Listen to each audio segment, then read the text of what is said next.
after Jesus died and resurrected. Other scholars believe that at the latest, the letter would have been written from 50 to 60 AD. And you must note that it would now be the first work written in the New Testament. It is older than the first gospel, which was Mark, written between 66 to 70 AD. It is important to put this in mind. Ang pagkakaayos po kasi ng New Testament natin, Matthew, Mark, Luke, John, tapos Acts, Romans, etc., akala natin yun din ang chronological order ng pagkakasulat. No. Ang pinakanaunang nasulat, na-compile at na-preserve na literature ng Christianity ay ang mga sulat ni Paul. At ang kauna-unahan dyan, yung Galatians.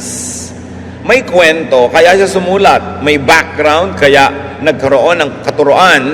At dapat nating unawain ang background na ito. Because by understanding it, you will understand the true ministry of Jesus, which Paul has so clearly taught and fought for.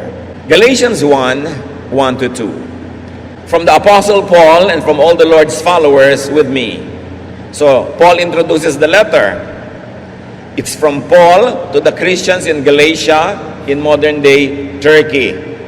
But this is loaded with meaning. Introduction pa lang. Remember, may dahilan, kaya sumulat si Paul. Merong urgent issue. So the letter is from Paul and all the other Lord's followers with him. This is for the Galatians. It is not from someone else.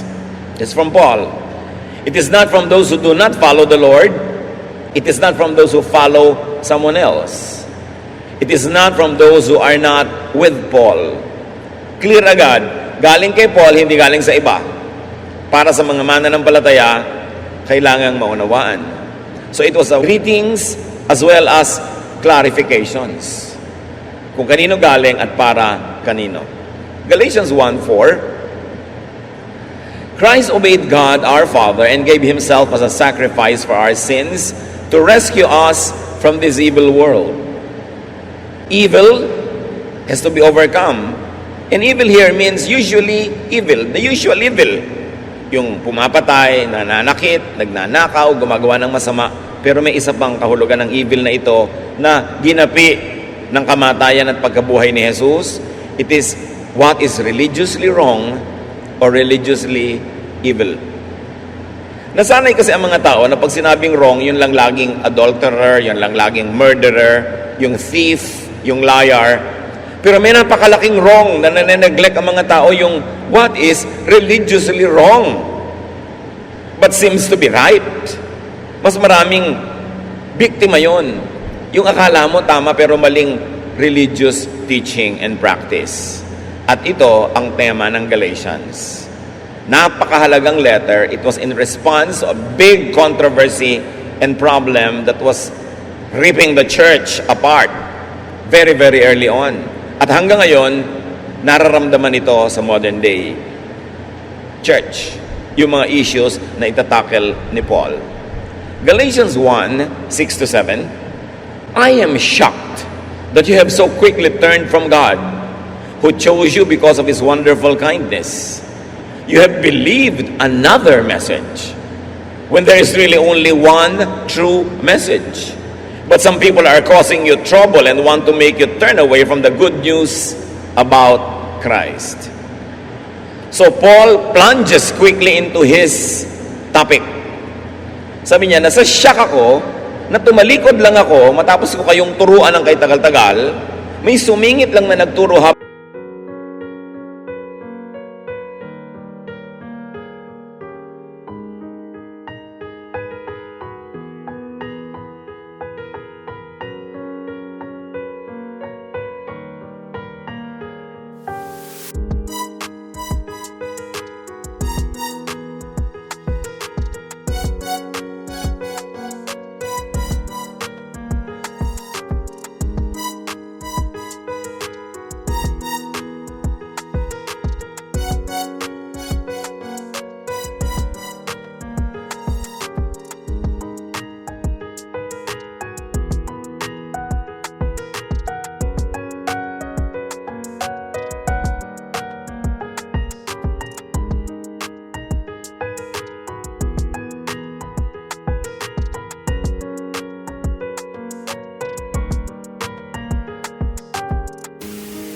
habang wala ako, at kayo naman ay nanganiniwala.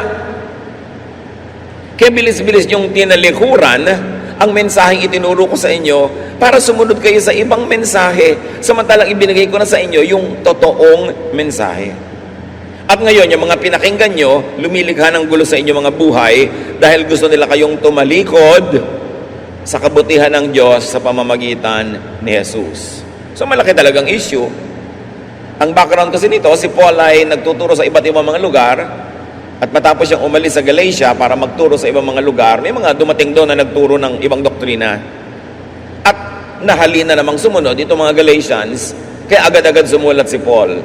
Sabi niya, itinuro ko na sa inyo ang totoo, naniniwala ka ngayon sa nang aakit sa inyo ng mga kung ano-anong katuruan, naggulo lang ang idudulot sa inyong buhay.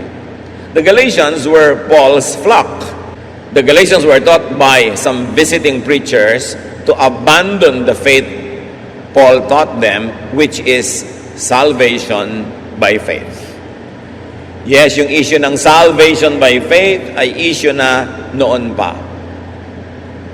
Ano ang itinuturo sa kanila nung bagong dumating?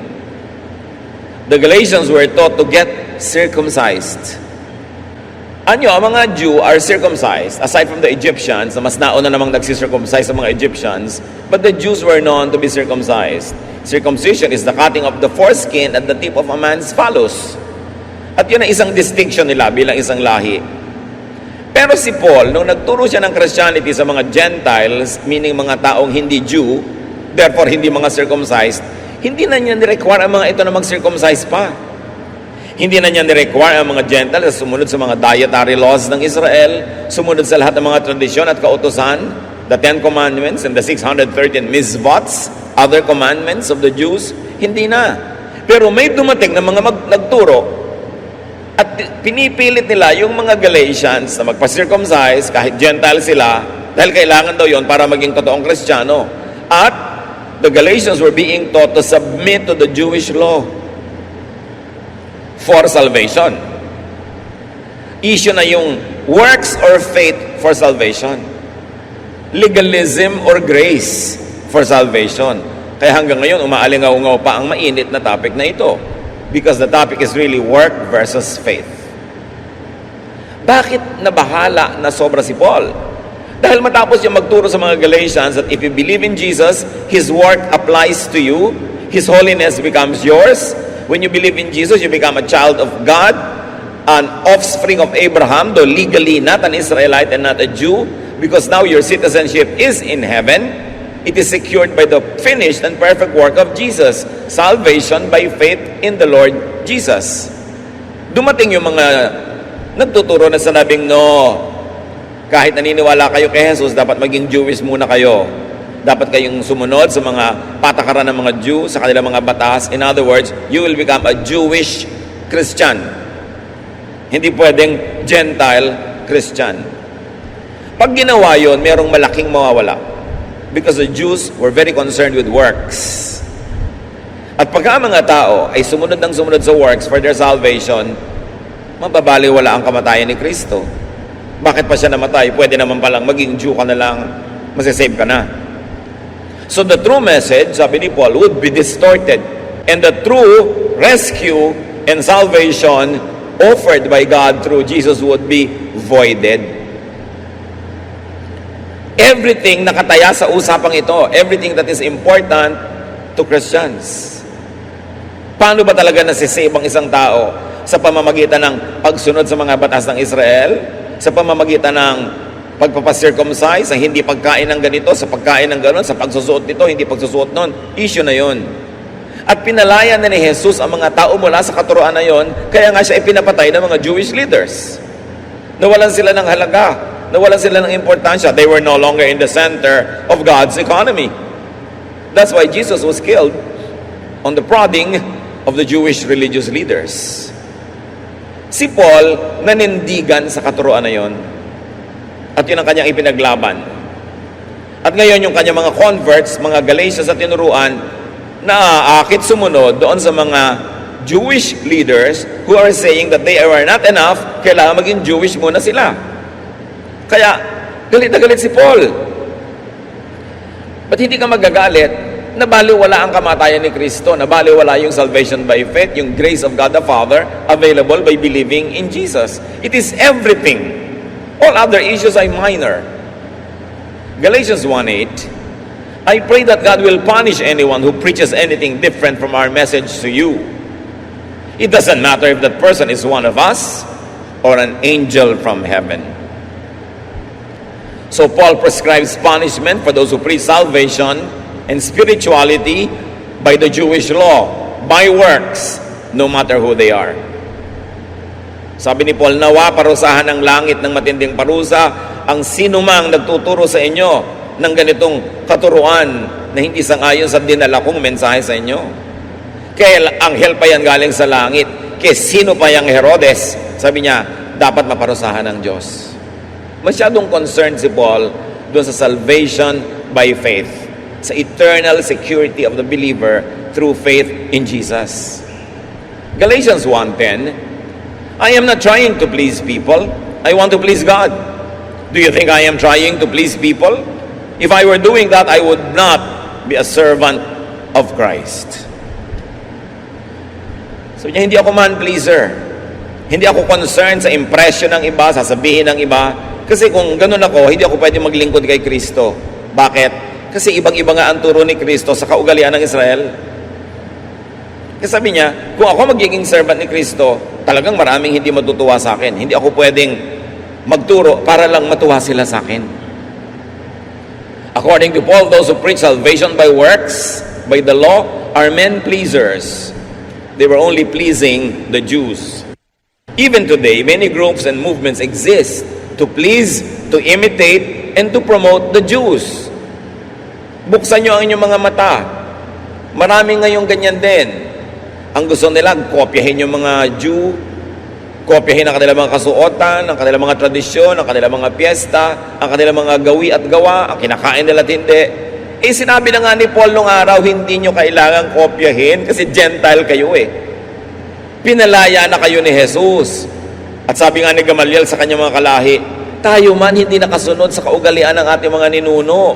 Bakit pa natin ipapataw sa balikat ng mga bagong Kristiyano at mananampalataya na hindi naman Hudyo, yung mga bigat na ni tayong mga Israelita ay hindi natin na kayang dalhin? Sabi ni Gamaliel. Kaya nga pinadalhin na ni Jesus. Tapos ibabalik na naman sila sa kanyang mga regulasyon. Bawal kumain ng ganito, bawal magsuot niyan, ganito at ganon. Kaya si Paul, high blood.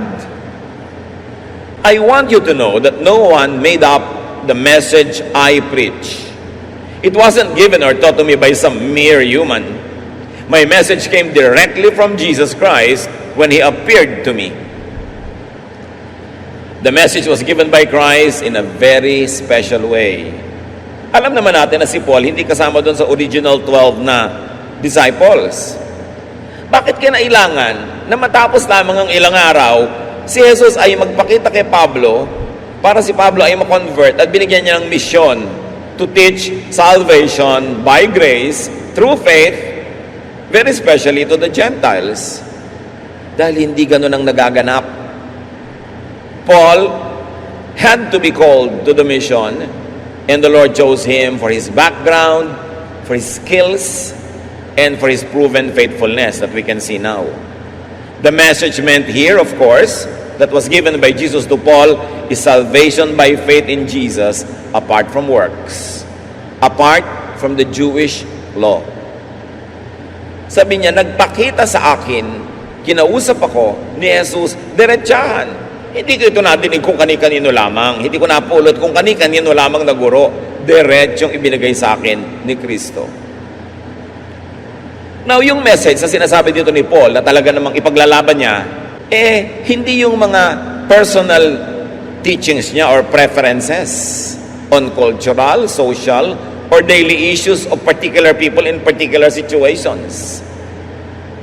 In other words, yung mga bagay na not of universal application, hindi kasama sa sinasabi ni Paul na ito ang itinuro sa akin ni Jesus. Ang talagang itinuro sa kanya na dapat ipaglaban at ituro sa iba, be saved by believing in Jesus. Your faith in Jesus makes you holy in the eyes of God. Your faith saves you. You don't have to work for your salvation. Pero alam nyo naman, syempre, si Paul, palibasat buhay na guro, na nagtuturo sa mga buhay na tao, may mga nagtanong din sa kanya at may mga katuruan din siya tungkol sa mga pang-araw-araw na buhay na hindi universal ang application. At yun kung minsan ay opinion lang niya ang ibinibigay niya bilang isang tao, hindi kasama doon sa inireveal sa kanya ni Jesus yung mga opinion niya. Halimbawa, sa 1 Corinthians 7:12, sabi ni Paul, I don't know of anything else the Lord said about marriage. All I can do is give you my own advice. Said in the New Revised Standard Version, sabi ni Paul, to the rest I say, I and not the Lord, etc., etc. Mga kapatid, dapat malinaw to sa atin. May mga itinuro si Jesus kay Pablo, diretsahan, person to person, na mahalagang ituro at ipaglaban. Yun ang everything. And that is, people are saved from sin, from the punishment of sin, from the power of sin by believing in Jesus. That the work of Jesus is enough to pay for the sins of all people, of all time, in all places. Yun ang mahalagang revelation. Pero dahil si Paul ay buhay na teacher, dealing with living people, may mga issue pa siya na iba na ni-raise at pinag-usapan tulad ng magbebelo ba ang mga babae or not, gaano ba kahaba ang buhok ng mga babae, ano ba ang behavior ng ganito, ng mga mag-asawa. Hindi nakasama yun sa major doctrine. Yun ay ethical, cultural issues, pang-araw-araw na buhay na ngayon ay sundin mo kung tama sa iyong buhay, kapakipakinabang sa iyo at angkop sa iyong kalagayan.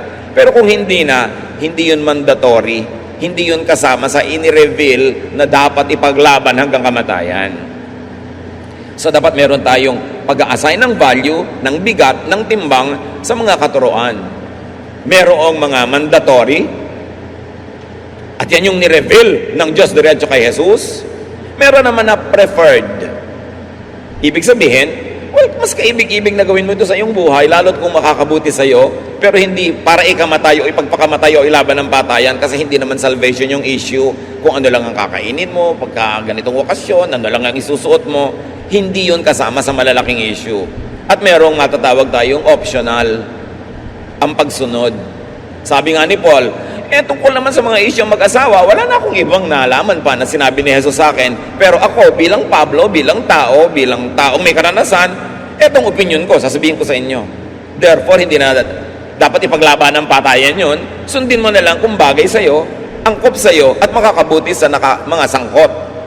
Hindi lahat ng sinabi ni Paul tungkol sa kaliliitang bagay ay ilalaban ng patayan. Pero merong dapat na talagang panindigan.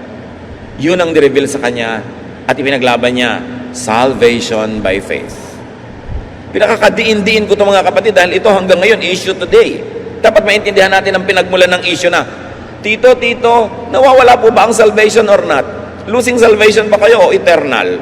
Issue yan dahil ang salvation na losing depends on works. Pag sinabing eternal, depends on faith. Ang laking pagkakaiba nun at yun ay humahati sa maraming mananampalataya today. Magkakaiba ang timbang ng turo, hindi pare-pareho. Si Jesus man, sabi niya sa Matthew 23:24, sabi niya sa mga Pharisees, you blind leaders, you strain out a small fly but swallow a camel.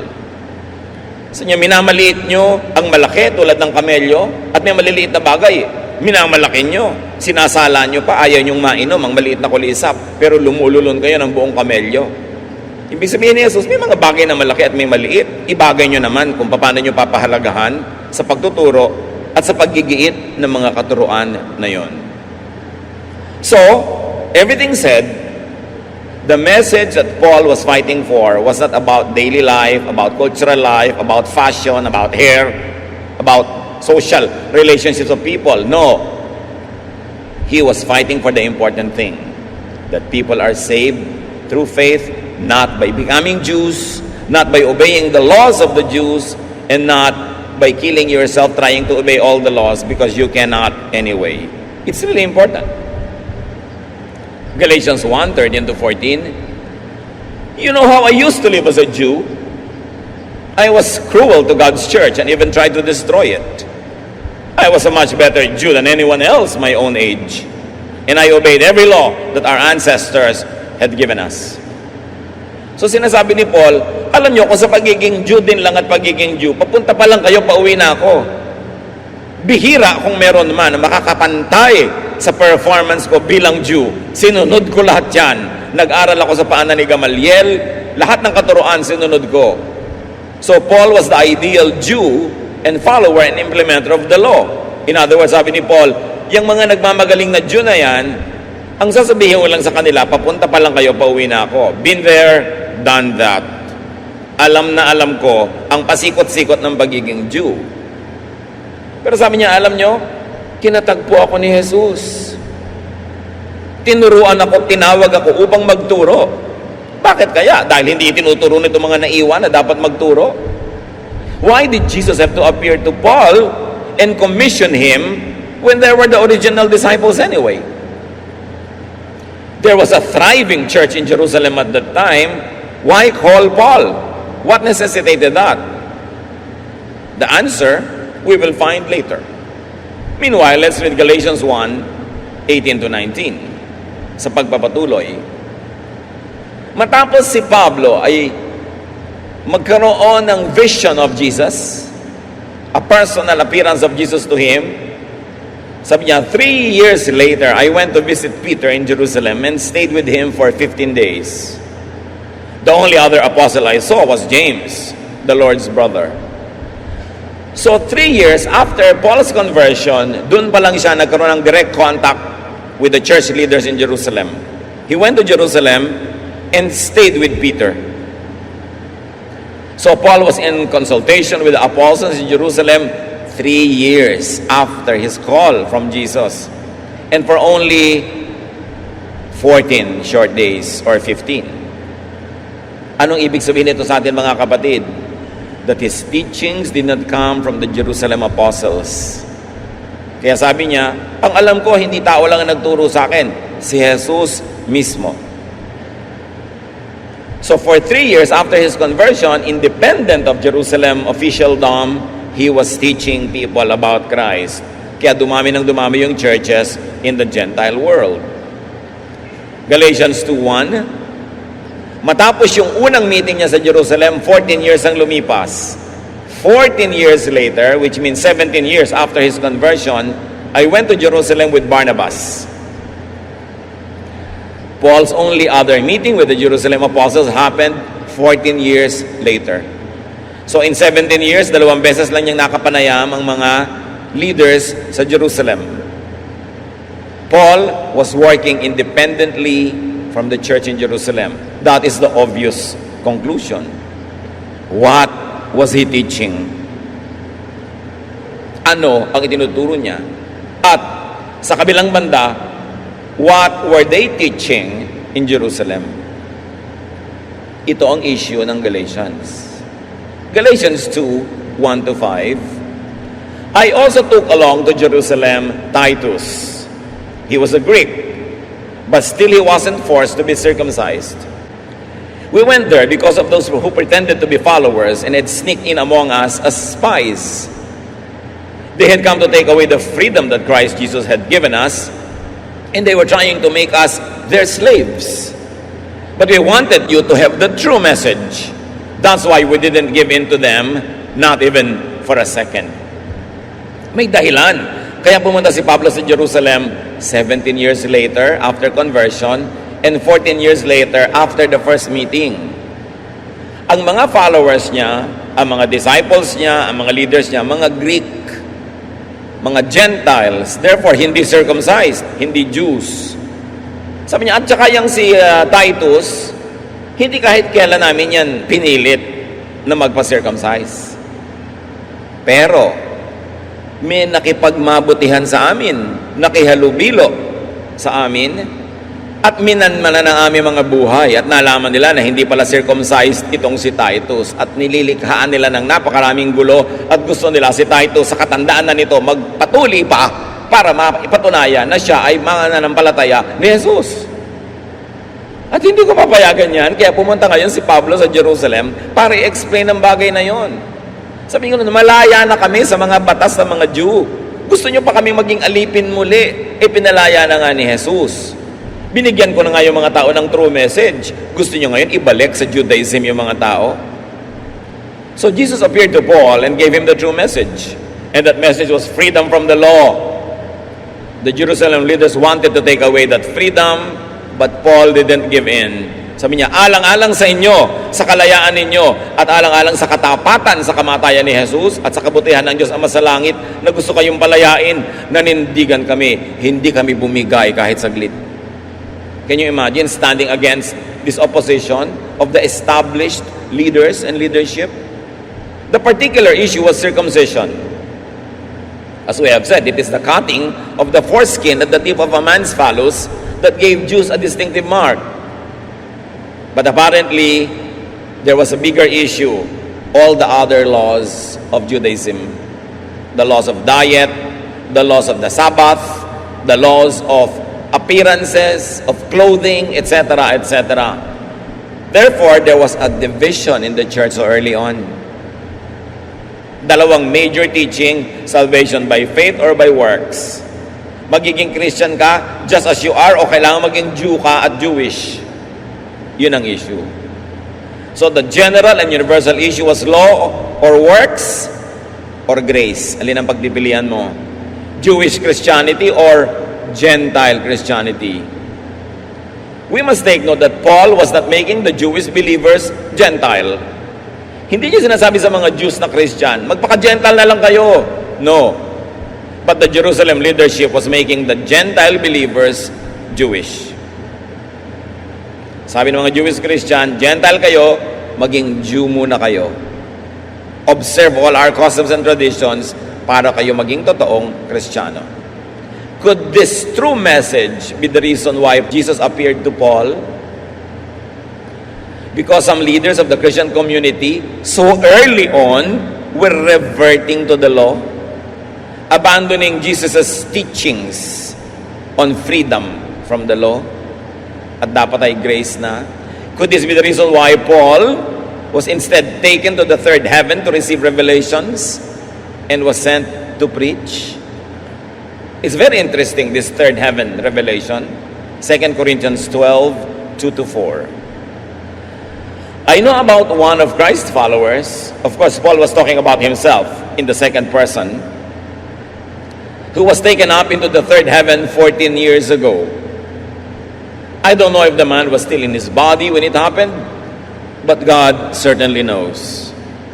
As I said, only God really knows if this man was in his body at the time.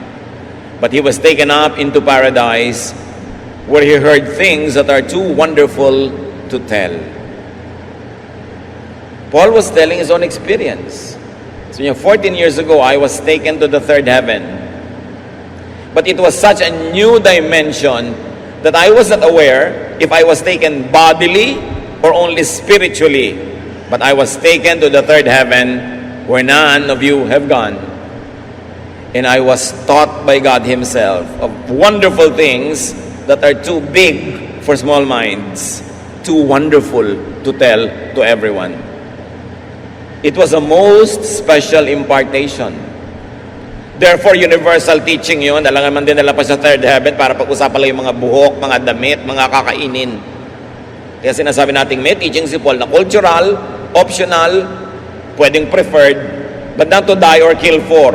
Ang to die or kill for, yung major teaching na itinuro sa kanya, that men are free from the law, they can approach the throne of God through the blood of Jesus, that by believing in Jesus, their sins are forgiven. By non-performance, they become holy because the holiness of Christ is given to them for free when they believe. Yun ang to die for na message. And Paul died for that message. Now, back to the story, Galatians 2:6. Some of them were supposed to be important leaders, yun daw leaders sa Jerusalem. But I didn't care who they were. God doesn't have any favorites. None of those so-called special leaders added anything to my message. Ang linaw ni Paul sabi niya, kahit sino pa sila ng mga leader doon, ano sa akin?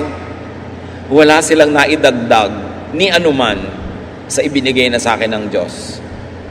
Walang naidagdag na perspective o kaalaman. Ipinilit lang nila yung gusto nila noon pa. So Paul's message was uniquely his. He was commissioned by the risen Christ, no less. And the message was given to him in the third heaven by God, no less. Kaya sabi niya, hindi ako paaawat kahit kaninong tao lamang. Ang mensahe ng kaligtasan sa pananalig kay Jesus ay ipamumuhay ko, at kung kailangan mamatay ako para dito'y gagawin ko. It was given to me by God Himself in the third heaven. I was commissioned by Jesus Himself. I don't report to anybody. Kaya sabi niya sa Galatians 6:17, from now on, let no one cause me trouble, for I bear on my body the marks of Jesus.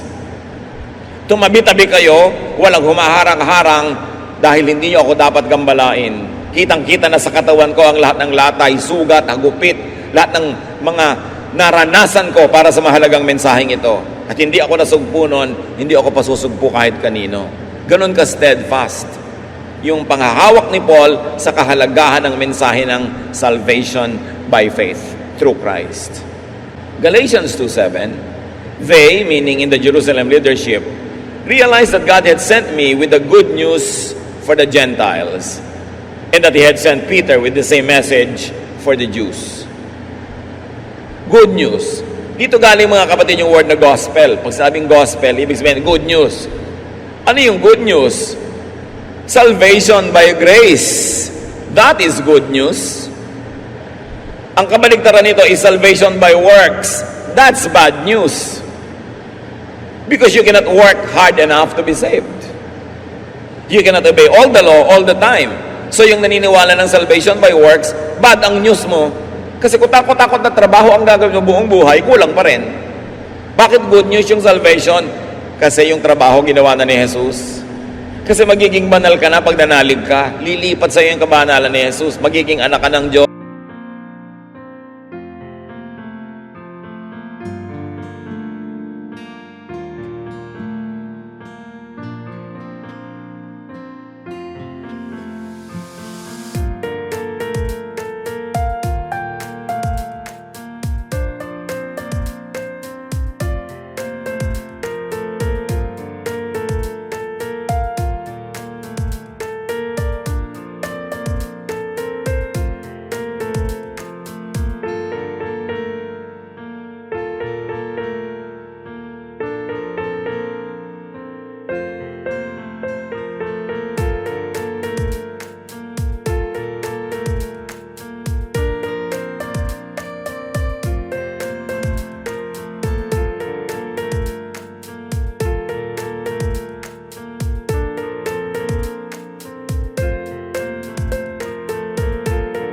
Magiging apo ka ni Abraham by believing in Christ. Kaya, good news. Dumali. Salvation is free, but it is not cheap. Jesus paid for it with His life.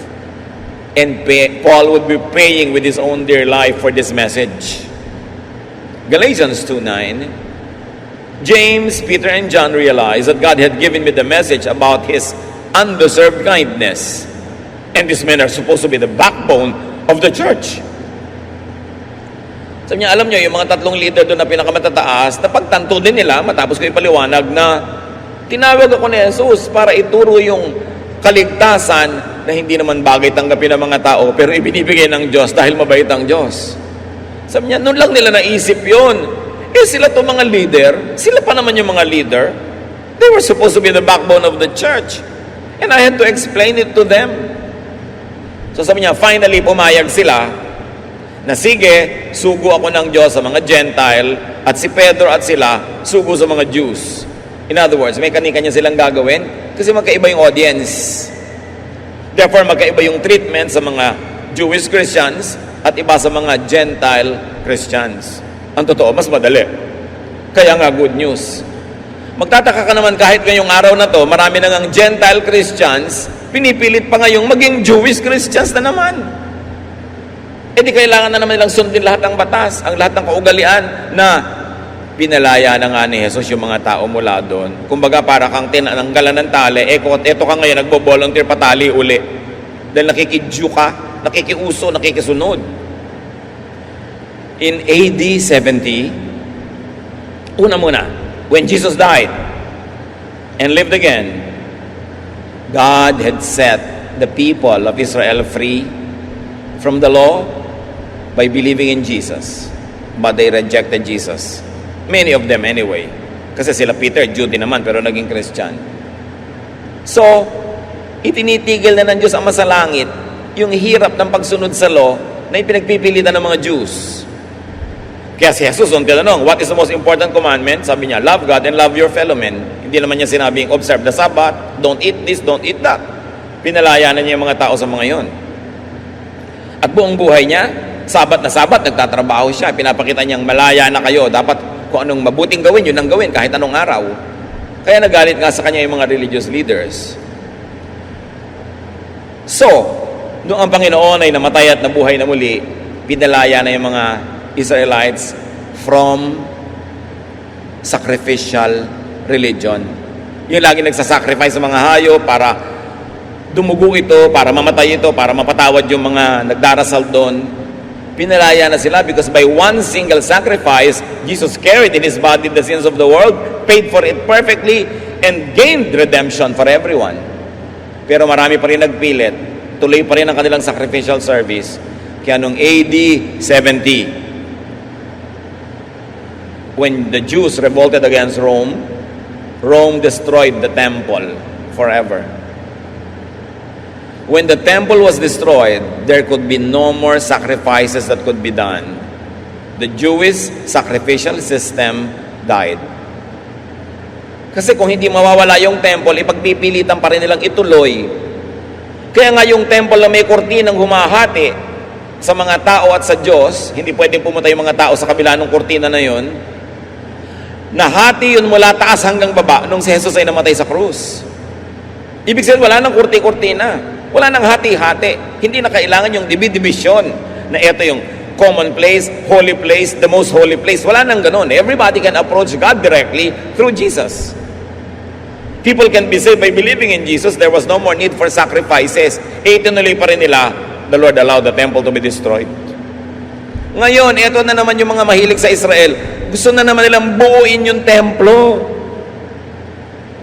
Para ano? Para mag-service na naman doon, para mag-sacrifice na naman. Hindi na baliwala na naman yung kamatayan ni Jesus. Kung aalamin lang ng mga Kristiyano ang history, kahit walang theology, history lang, makikita nila, winakasan na ng Diyos yung sistema na yan dahil sobrang magpahirap sa tao, sobrang mag-control. Pinalaya na ni Jesus at pinagpapahinga niya ang mga tao. Kaya sabi niya, come to me all of you who are tired. Tired from what? Tired from the temple. Tired from too much religiosity. Come to me all of you who are tired and heavy laden, and I'll give you rest. Take my yoke upon you. I will give you rest. My yoke is easy. My burden is light. Pag na-realize natin yan, you will fall in love with Jesus more and more. And you will be more relaxed. At mabait ka pa sa kapwa-tao mo kasi hindi ka parang Jewish Pharisee na laging law, bawal, ang laman ng utak. Galatians 2:11-12. When Peter came to Antioch, I told him face to face that he was wrong. He used to eat with Gentile followers of the Lord until James sent some Jewish followers. Peter was afraid of the Jews and soon stopped eating with Gentiles. Nakita nyo ito? Si Peter, palibhasa tinuruan na ng Diyos na kumain ng mga unclean food sa tingin nila, pinapunta sa bahay ni Cornelius, who was a Gentile, alam na niya na pwede nang gawin yun. Pwede nang kainin yung mga dating bawal. Pwede nang makipagmabutihan, makiisa sa mga Gentile believers. Yung mga Jewish Christians, ayaw pa rin nila. Hindi pa rin sila papayag na pupunta ka sa bahay ng Gentile, makisalo ka sa pagkain, sa hapagkainan ng mga Gentile. Pero si Peter, palibhasa tinuruan na yan ni Lord. Nagkaroon pa siya ng vision sa Joppa. Ginagawa na niya. Pero anong ginawa ni Peter? Nung dumating yung mga tao na padala ni James, bigla siyang tumayo, umalis siya sa mesa, nakasama niya, kasalong kumakain ng mga Gentile, at lumipat siya sa mesa ng mga Jew lamang. Kaya siya nirebuke ni Paul. Sabi niya, ano ka?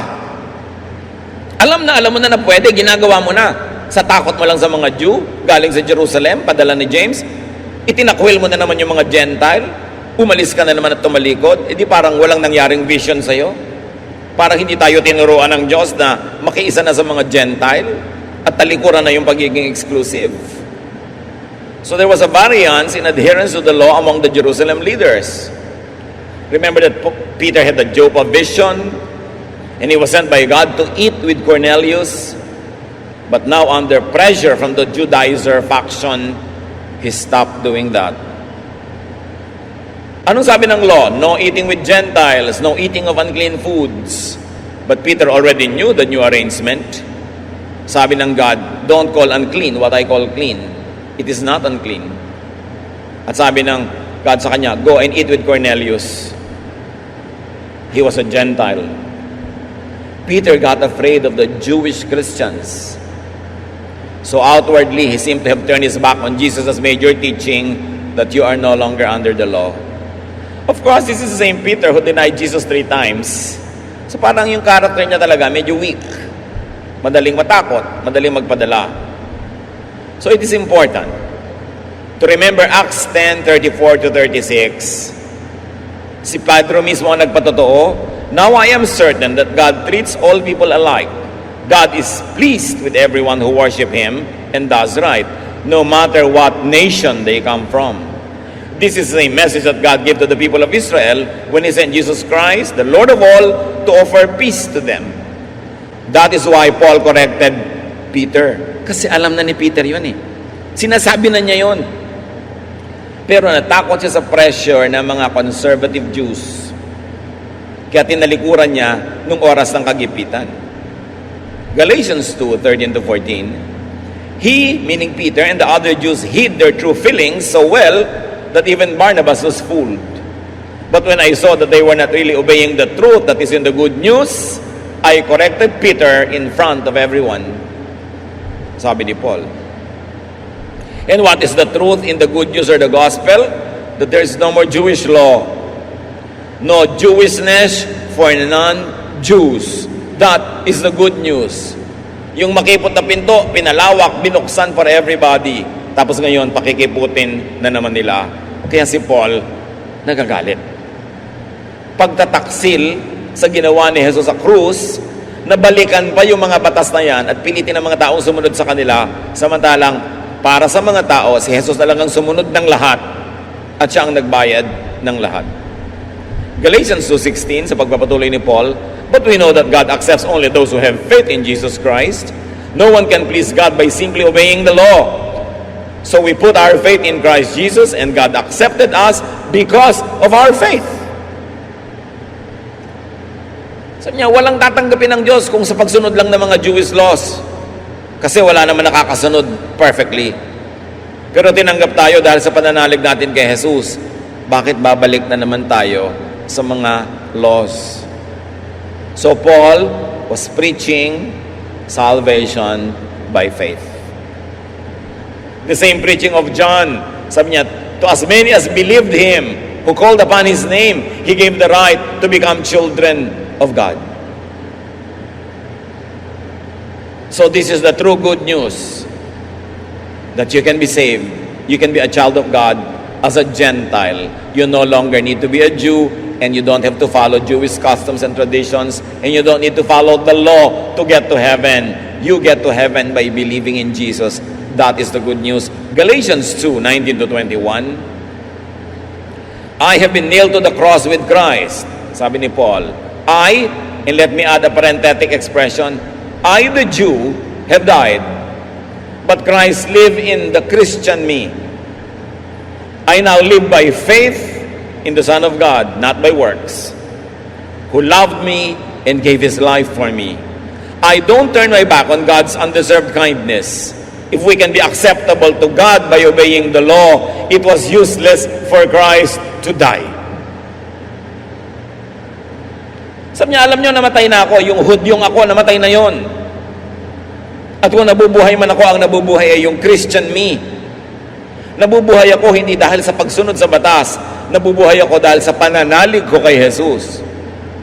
At sabi niya, paki-explain niyo sa akin, kung pwede naman talaga pala tayong maging katanggap-tanggap sa Diyos sa pamamagitan ng pagsunod sa mga batas na yan, bali wala ang kamatayan ni Kristo, di dapat sumunod na lang tayong lahat. Ba't pa siya na abalang mamatay? Kaya si Paul nang gagalaiti, kasi ang nababaliwala yung sakripisyo ni Jesus.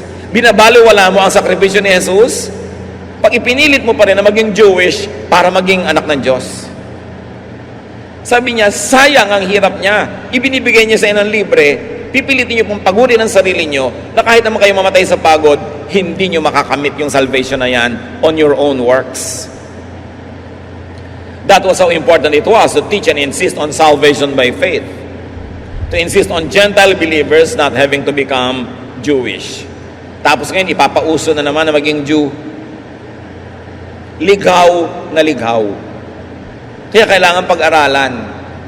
Kaya kayo mga kapatid, paminsan-minsan, kung serious yung pag-aaral, seriously nyo rin.